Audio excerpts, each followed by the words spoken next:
Hi, I hope everyone's doing well. Today's topic is the death penalty. So, in my government class, we were supposed to have a debate about whether or not the death penalty is justified, and I was on the team that was saying it is not justified. And we had the debate today, and because of the size of the class, nobody really got much time to go in depth about anything, so I felt there was a lot left on the table. So I'm going to talk about it today. So first, I feel like when a lot of people are on the side of being pro death penalty, they use a lot of emotional manipulation in their arguments. I think like a big one would be they deserve it, or like how would you feel if, blah blah blah.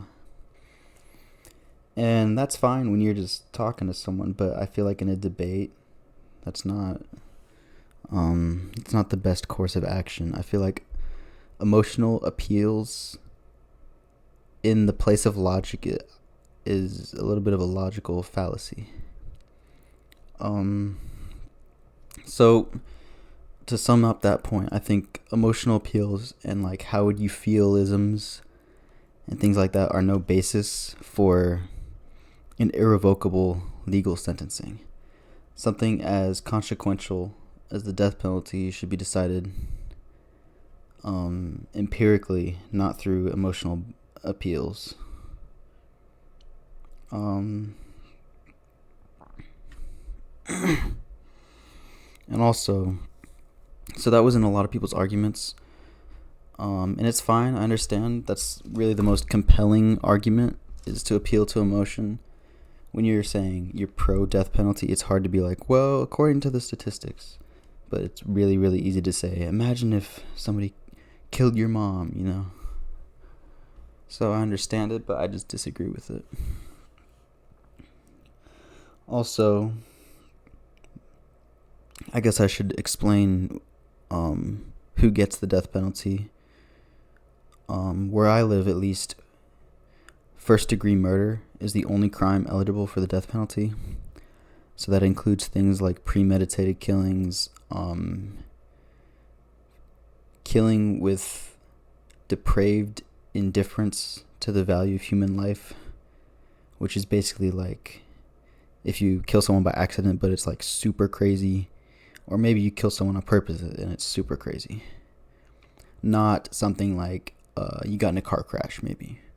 Not like that.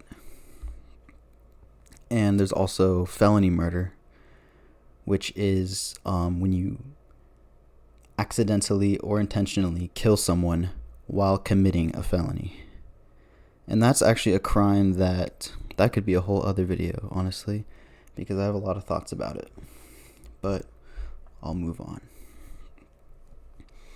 So my first point was going to be the risk of executing innocent people. The death penalty poses that risk. And while there are modern tools like DNA testing, which reduce the risk, they don't eliminate it entirely. So, and the way that you can find these risks is investigations can be flawed due to human error, corruption, misconduct, planted evidence, coerced confessions, or incompetent defense, incompetent police work, things like that. And so this is one of my big examples for this argument is the case of Brenton Butler. This is a guy who was wrongfully accused of murder, and his story shows how a combination of mistaken identity and police malpractice can lead to innocent people being convicted. And because of the circumstances of his conviction, this can happen even with, super, super detailed modern forensics tools like DNA evidence. So basically, what happened with Brenton Butler was that there was a murder, and there was a witness to the murder who identified Brenton Butler as the murderer. And when questioned, Brenton Butler signed a written confession saying that, yes, I did it. I killed them. And so it sounds like a pretty clear-cut case, which is actually a good thing for my argument, because, as the story would go, it turns out that the witness was mistaken. It was not him, and his signed confession, the most important part, was coerced out of him under threat of, police brutality. So, even a case as clear-cut as Brenton Butler's, where you have a witness that was standing, 10 feet away, and a signed confession, you cannot be sure that that person committed the crime. Another example of this is in the case of Timothy Evans. He was wrongfully executed for the murder of his wife and daughter. But the crime was actually committed by his neighbor, John Christie. What happened with this one was that this guy, Timothy Evans, he needed an abortion. That's his daughter. It wasn't a grown daughter. It was a baby, a fetus. And so they needed an abortion, and they talked to their neighbor about it, and he said, "Yeah, I gotcha. I'll do it." And then the wife and the daughter died. And so when Timothy Evans filed his police report, he said that he was doing the abortion because he wanted to spare his neighbor of any trouble. So he said that he was doing the abortion and they died. And then later he brought in his neighbor and he changed his story. And he changed his story so many times. And for the police and the investigators, when you have, a husband whose wife and daughter are dead, and he's changing the story over and over again, 9 times out of 10, he did it. And so they didn't really bother with a very detailed investigation, and they just assumed that he committed the crime, and they sent him to jail, and he was executed. But as it turns out, his neighbor, John Christie, did commit the murder.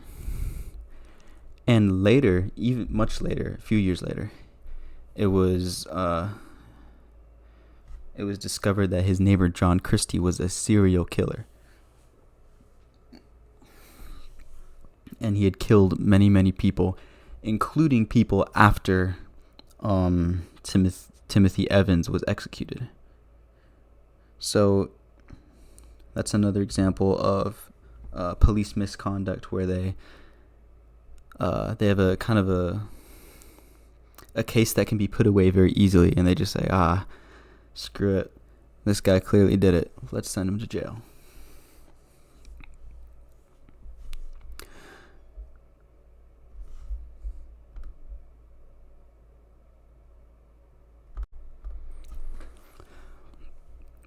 Another example to this point of the risk is the existence of the Innocence Project, which is a non-profit organization. It works to exonerate wrongfully convicted people. And they estimate that between 1% and 10% of U.S. inmates are innocent. And that's quite a big risk. And they even helped overturn 300 convictions as of 2016.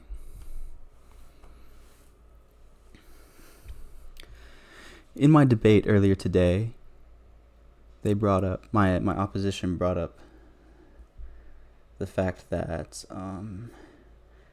of all the executions since like 1950 or something, only 18 of them were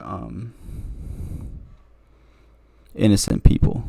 And I wish I had remembered this statistic that I have about the Innocence Project, so I could have brought that up and said, well, actually, I have contradictory information that says between 1 to 10% of inmates are innocent. Or maybe it would have been better to say up to 10% are innocent.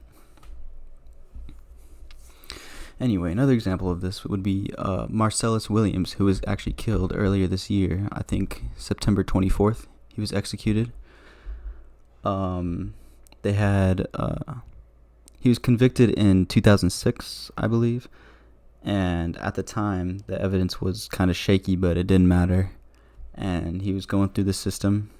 And it recently came to light through DNA evidence that he was not present at the scene of the crime. And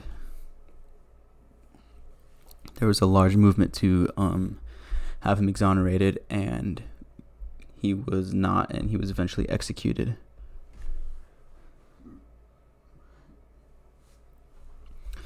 Moving on to my next point, the human element in the justice system. So, basically, while modern forensic evidence, like DNA evidence, is powerful, the human element of the justice system, the things like the police, the lawyers, the judges, the jury, are all imperfect. So you could have, as great as DNA evidence is, even if we had, even better technology that tells you if the person did it, the human aspect is imperfect, and these things can undermine the reliability of even the most reliable forensic evidence. So the justice system is imperfect by design, inherent to the fact that it is manned by human beings. So we already talked about some problems with this, like false confession, prosecutorial misconduct, racial profiling, etc. In addition to those things, the justice system disproportionately affects people of color and impoverished people of all colors, making any death penalty mistakes doubly unjust because of the combination of being killed and being impoverished. Now, my opponent brought up something to this effect. They said that they were assuming that we would bring up race and say, it disproportionately affects people of color. And they brought up the fact that black people commit 50% of the crimes while making up a smaller percentage of the population, which I don't know if that's entirely true. I disagreed with them on that point, on whether or not it is true. But I should have instead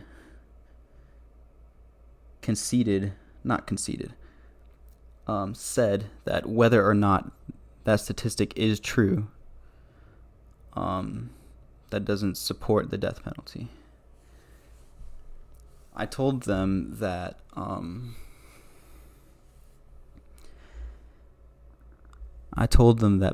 black people don't commit crimes because they're black or because of their culture or anything like that. And at the time, I was trying to be respectful to them. I was trying to be like, hey, I'm not accusing you of anything. But I was still trying to say that, they don't commit crimes because they're black.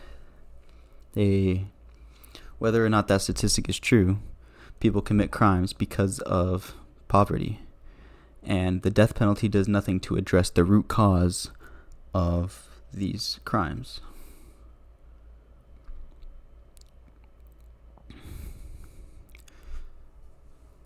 To my next point, I think the government should not have that power over people. The death penalty grants the government ultimate power over life and death. And when someone does not have a right to life, no other right is sacred. That's the last one. The government is inefficient and flawed, and to give it that kind of power would be a dangerous risk. I think this is more of a moral argument than a logical one, but I think that kind of power should be reserved to God, nature, or, whatever you believe in. It's too significant of a power to be granted to a political institution. And my example for this is political executions that have occurred in United States history. A specific example is the execution of Julius and Ethel Roseberg, who were accused of being communists. And again, whether or not that's true is irrelevant because it was clearly a political execution. This was in the 1950s, driven by fear of communism, and they were sentenced to death and executed. And that's what happens when the government has that type of authority over people's lives.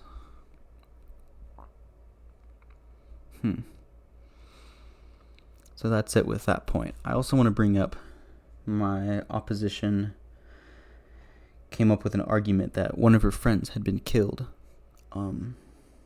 which is very unfortunate.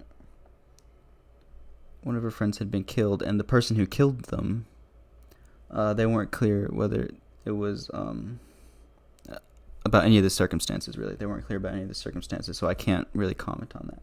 But they did say that the person that killed them was not sentenced to death, and they have an ankle monitor, and they're basically sitting at home having a normal life besides the fact that they have an ankle monitor. And they're claiming that that's unjust and that they basically deserve to die for what they did, which is fair. I understand that. But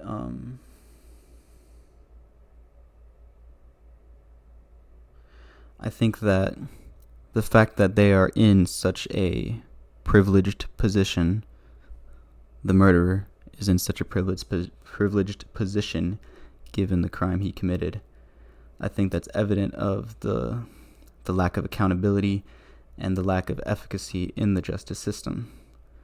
So how could you trust a system that would sentence what they're claiming is a cold-blooded murderer to basically house arrest? How could you trust that government to correctly sentence other people to death? I wouldn't trust such an obviously flawed system. My next argument is about the cost of the death penalty. Now, my opposition claimed that the death penalty is actually more expensive than life imprisonment. They said it costs, around $10,000 a year to house someone on death row compared to $18,000 to house someone who has life in prison. And again, I don't know if that's true. It may be true, it may not be. But I'm claiming that, well, before I even state my claim, I need to say that this is a flawed argument. Because if you are, this isn't even, the argument about the cost of the death penalty, whether it's more expensive to kill someone or give them life in prison, is not an argument that should be had at all. And the reason for this is for those who are arguing that we should have the death penalty because it is cheaper than life in prison. I think that is a bit of a heartless position to take, because that is trading, lives for money, killing people for money. And it could be argued that, yeah, but their lives aren't worth that much. They're depraved, they're evil, they're criminals. But that doesn't take into consideration the innocent lives lost for profit.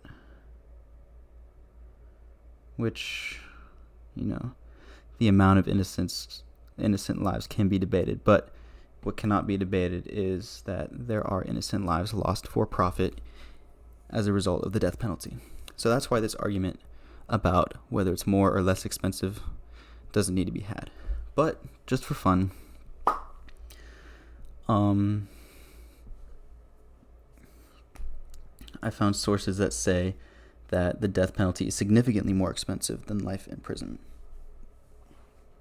And the reason for this is obviously you have the cost of execution for one, and on top of that, you have the extremely lengthy legal process to get executed in the first place. The way it works is you aren't sentenced to death, and then 5 minutes later you're taken out the back and shot. The way it works is you're sentenced to death, and then you stay on death row for a long, long time, and you have a series of appeals and retrials and things like that. And it can cost millions and millions of dollars. It can last up to 20 years in some cases.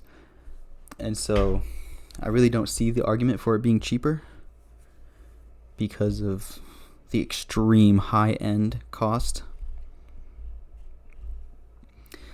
And when I brought this up, they argued that we should make it less expensive.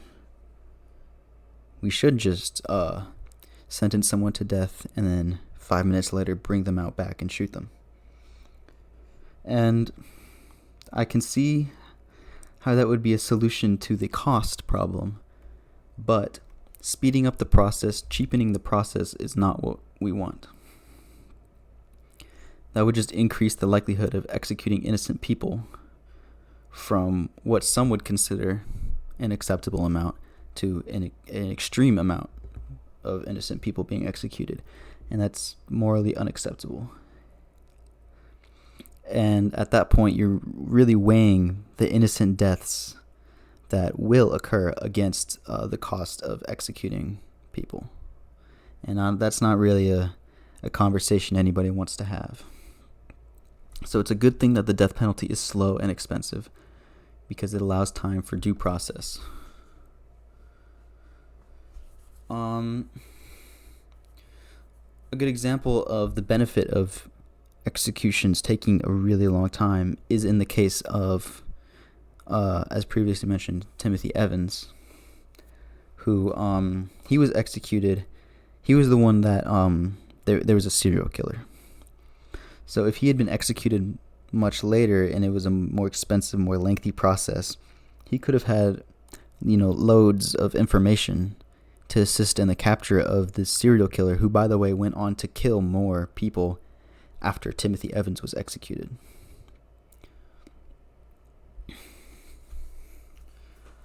So, moving on, they also argue that the death penalty deters crime.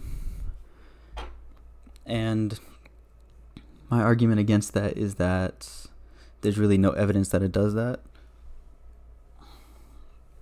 It's a very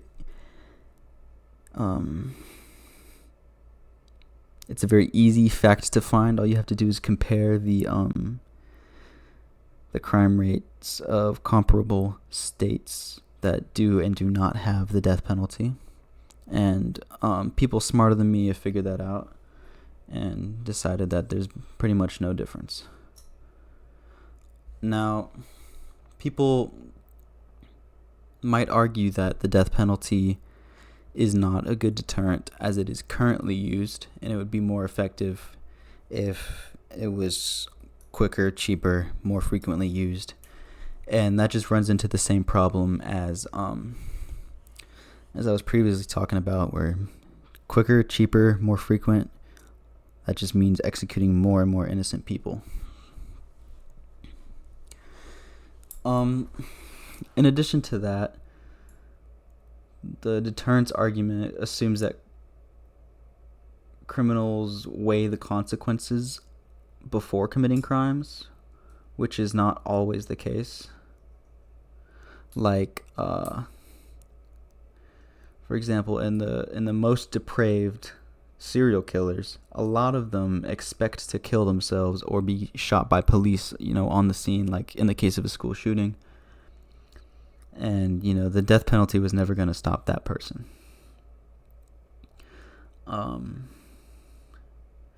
And on the other side, when somebody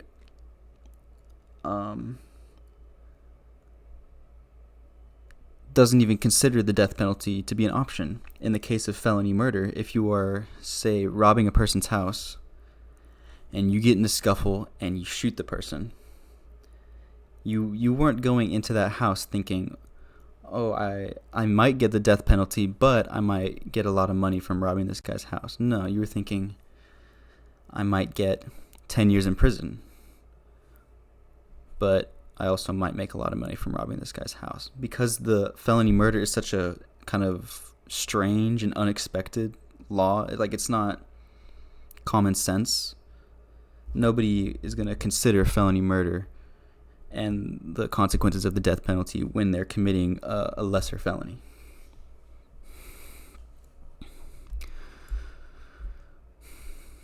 And also, using the death penalty as a deterrent for crime, you're trying to reduce the rate of crime, isn't effective. A more effective way of deterring crime would be combating wealth inequality, poverty, things like that, which are way more fitting predictors of violent crime than the legality of the death penalty. And so, an example to help this argument is that in the United States, volunteer executions make up 10% of death row, and volunteer execution is when somebody volunteers to be executed. And so that's at least 10% of the people on death row that the death penalty would not deter them.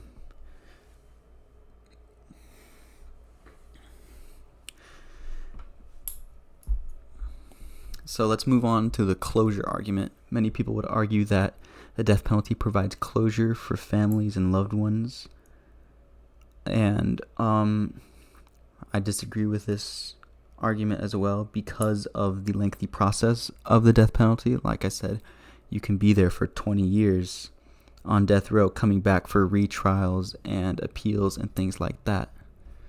It can leave families in a prolonged state of uncertainty.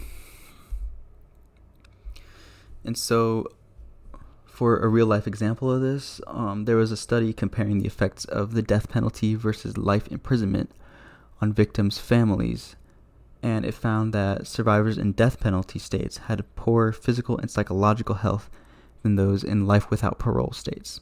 This suggests that the death penalty may actually hinder the healing process for many families. Another example is just the existence of the organization Murder Victims' Families for Human Rights. And they push to eliminate the death penalty because, quote, the capital punishment violates all legal and ethical human rights standards, end quote.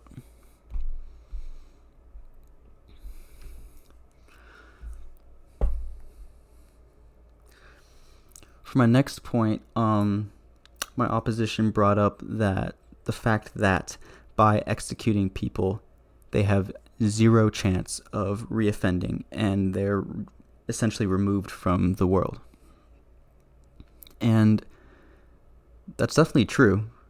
I can't dispute that. But I would argue that life in prison without chance of parole would accomplish the same thing, especially if you send people that would have gotten the death penalty to, an adequately high security prison.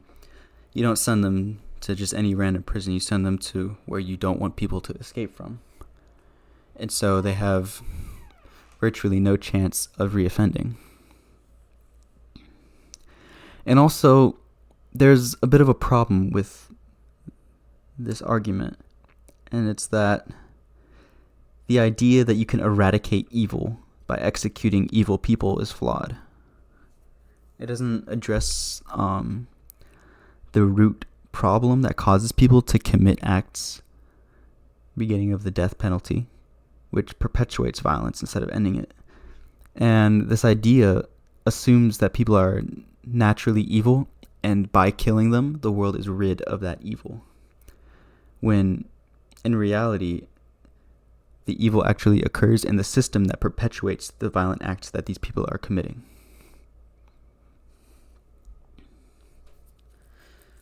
My opposition also said there's the simple fact that you get what you deserve. If you come up with the most heinous crime, the worst thing you could possibly imagine, then it's hard to say that they don't deserve to die. But I would say that, given my arguments, the moral argument of whether or not someone deserves to die has no relevance on the existence of the death penalty.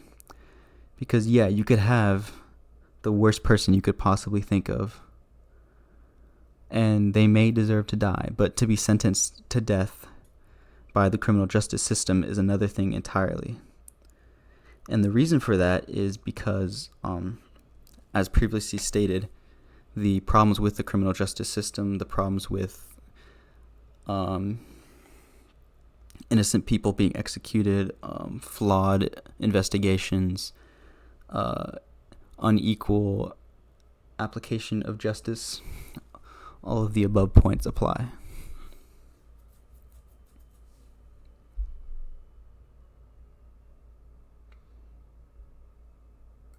So, in conclusion, the arguments against the death penalty center on the risks of wrongful execution, the high costs involved, the lack of deterrence, the failure to provide real closure to families' victims, and the inherent flaws in the justice system.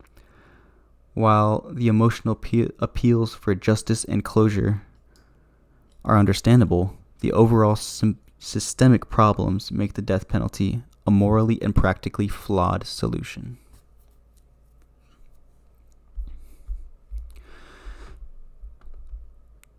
That's all I have to say about the death penalty. It was a lot of fun recording this and also presenting in class. Arguing in class. I appreciate you listening. I hope you have a wonderful day.